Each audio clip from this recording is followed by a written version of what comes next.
The small foam scraps we often see in packaging boxes, cartons, or when buying new electronics usually serve only a few simple purposes: cushioning items to prevent shifting, absorbing shocks, and reducing vibration during transport.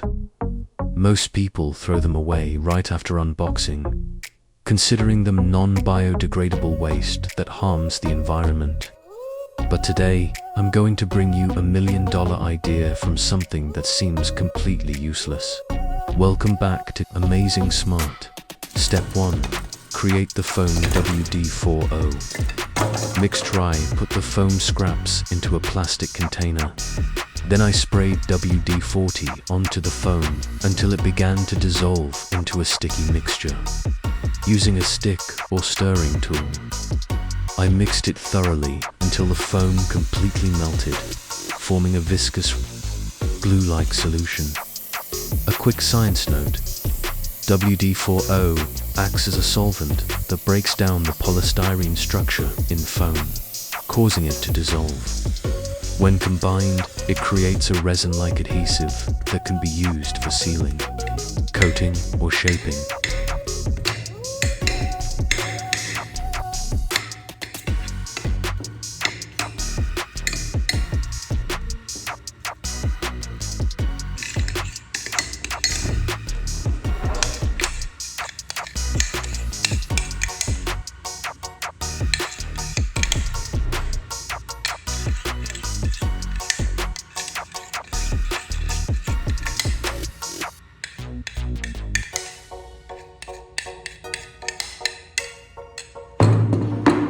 Step 2. Prepare the damaged surface. I used a ruler to outline the punctured area. Then I cut along the marked lines with a small saw or utility knife, making the hole square and neat. Reason: if the hole is irregular, patching becomes uneven and prone to peeling. A square cut makes it easier to fit the mesh and apply the mixture smoothly.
Step 3.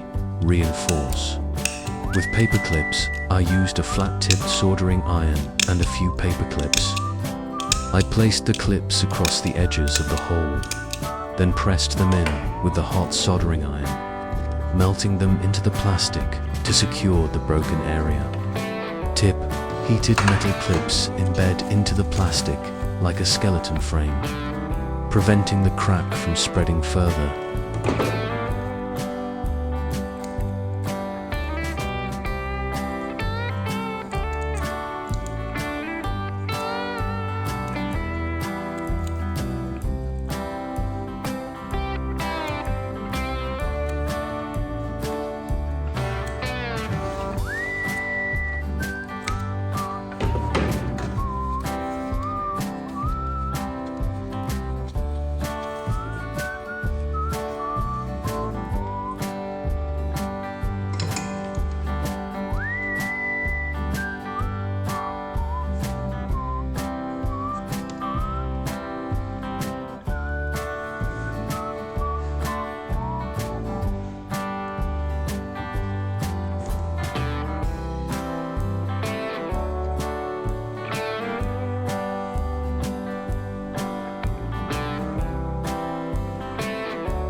Step 4.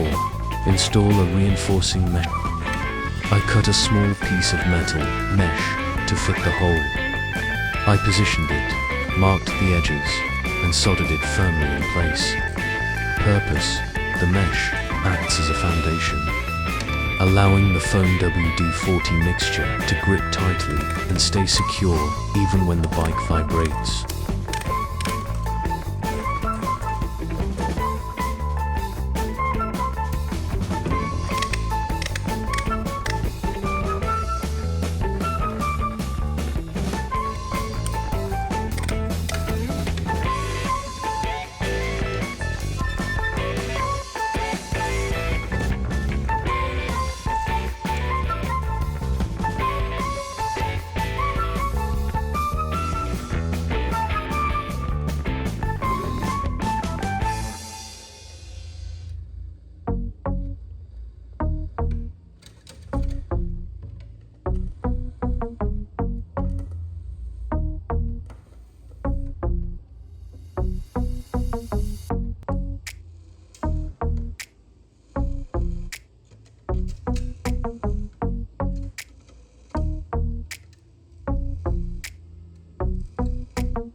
Step 5. Apply the foam WD-40 plus baking soda mixture.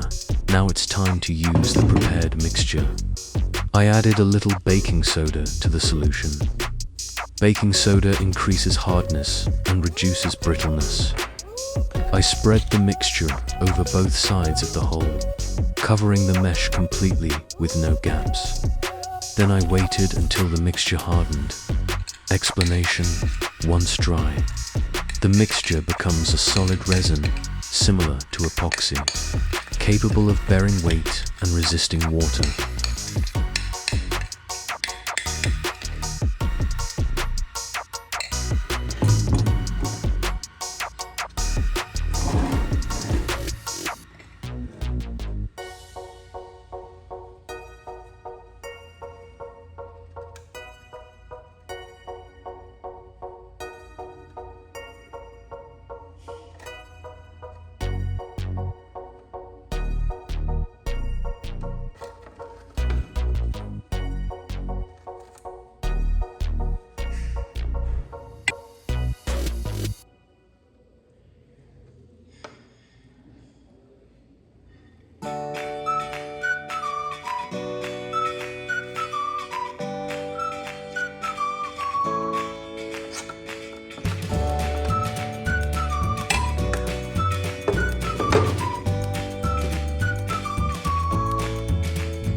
Step 6.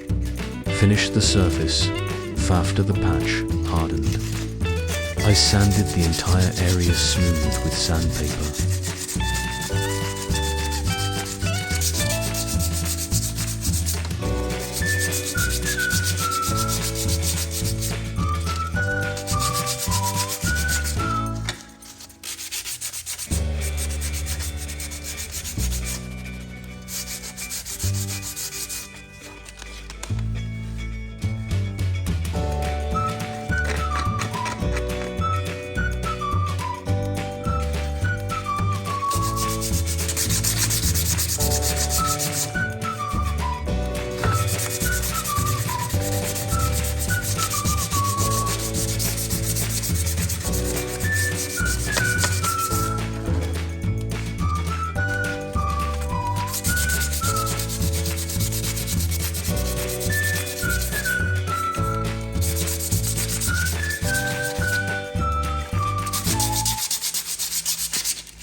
Finally, I sprayed a coat of paint matching the bike's fairing color. Result, the hole disappeared, and the fairing looked brand new. No one would guess it had ever been damaged. The significance of this Idacoast safety: instead of spending money on a new fairing, you can reuse foam scraps and a few cheap materials. Environmental protection: foam is non-biodegradable waste that pollutes the environment. Recycling it into repair material reduces waste. Wide application: this method can be applied not only to motorbike fairings, but also to other plastic items such as storage bins, containers, or household goods. From a simple trick to $1 million idea developed into a commercial product. This could become a specialized foam adhesive, packaged as a ready-to-use solution in bottles. Users would simply spray it onto cracks, wait for it to dry, then polish. It could be sold to repair shops, mechanics, or everyday consumers.